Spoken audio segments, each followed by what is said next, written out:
व्यासपीठावर विराजमान झालेले कृती मूवीजचे निर्माते भाऊसाहेबजी शिंदे, वरिष्ठ भाषा अनुवादक मंत्रालयात कार्यान्वित असणारे माननीय भारतजी जाधव, त्याचबरोबर सिन्नरचे यशस्वी उद्योजक तरुण तडफदार नेतृत्व माननीय श्री नारायणजी क्षीरसागर, तसेच विलासजी भालेराव, तसेच इतर व्यासपीठावर सर्व विराजमान मान्यवर मंडळींनो, नुकताच 12 जानेवारी 2017 या दिवशी माझ्या एका काव्यसंग्रहाचा प्रकाशन सोहळा दोडी या ठिकाणी, मी ज्या ठिकाणी महाविद्यालयामध्ये कार्यरत आहे त्या ठिकाणी पार पडलेला आहे. त्याही वेळी ही सर्व मान्यवर मंडळी माझ्या प्रेमापोटी महाविद्यालयामध्ये उपस्थित राहिली होती आणि आज आपण त्या गौरवामध्ये अजून आनंद दिलेला आहे की समाजाच्याच वतीने एखाद्या व्यक्तीचा सत्कार व्हावा हा समाजाच्या दृष्टीने आणि त्या व्यक्तीच्या दृष्टीने फार महत्वाचा असतो. आणि ही जी प्रेरणा आहे, ही प्रेरणा जगाच्या कुठल्या तरी कानाकोपऱ्यामध्ये फार मोठी करणारी असते. आज हा जो छोटासा माझा सन्मान जाहीर सत्कार केलेला आहे, या सत्कार प्रसंगी मला सांगावंच वाटतं की हा आजचा समाजाचा सत्कार हा फक्त समाजाचा सत्कार नाही किंवा हा माझा वैयक्तिक सत्कार नाही. या ठिकाणी काहीतरी शिकण्यासारखे भरपूर आहे की जेव्हा मी काव्यसंग्रह लिहिण्यापूर्वी काही कविता लिहित होतो तेव्हा मी समाजाकडे थोडं बारकाईने बघत होतो. तसं मी बाहेर जरा आबोल जरी असलो तरी मी लिखाणामध्ये बऱ्यापैकी व्यक्त होत होतो. सांगायला आनंद असं होईल की समाजाचं दुःख हे सांगण्यासारखं नाही. प्रत्येक समाज हा आपलं दुःख हा जगापुढे मांडत असतो, पण आपला समाज मात्र आपलं दुःख मांडत नाही. जे मांडतो ते फारसं महत्वाचं नसतं. आजही पाहिलं की आपला समाज हा मूलभूत ज्या गरजा आहे, अन्न वस्त्र निवारा, ह्या मूलभूत गरजा पूर्ण करण्यामध्ये कमी पडतो आहे. इतर समाजाचा जर विचार केला तर इतर समाज हा आजच्या काळामध्ये फार पुढे गेलेला आहे.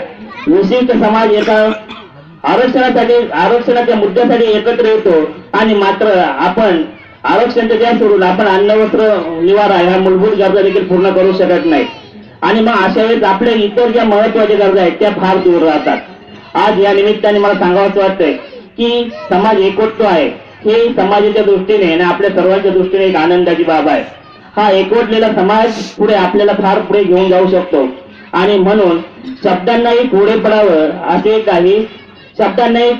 असे काही माणसं असतात, शब्दांनाही कोडी पडावी अशी काही माणसं असतात, पण जेव्हा ती माणसे आपली असतात तेव्हा फार आनंद मोठा असतो आणि अशी आपलीपणा जपणारी माणसं फार आहेत. मला विलासजी भालेराव यांचे वडील शिल्पकार लना भालेराव यांच्याविषयी थोडंसं बोलायला निश्चितपणे आवडेल की सरांविषयी जेव्हा माहिती गोळा करत होतो, जेव्हा लेख लिहायचा होता तेव्हा माहिती गोळा करत होतो, सरांच्या असंख्य गोष्टी मला माहीत होत होत्या की ज्या माहिती आपल्यापर्यंत आजपर्यंत आलेल्या नव्हत्या. त्याने एक महत्वाचं जे काम केलेलं आहे ते शिल्पकलेपुरतं मर्यादित नव्हतं.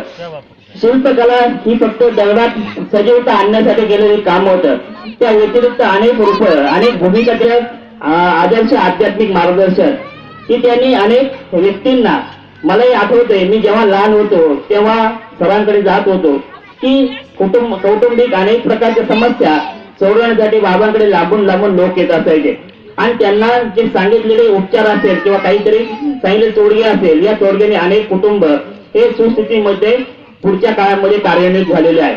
बाबांनी किंवा भाऊंनी, सरांनी जे अनेक शेतकरी लोकांना, अनेक बांधवांना विहिरीं संदर्भात कोणत्या ठिकाणी विहीर खोदावी या संदर्भात मार्गदर्शन केलेलं होतं.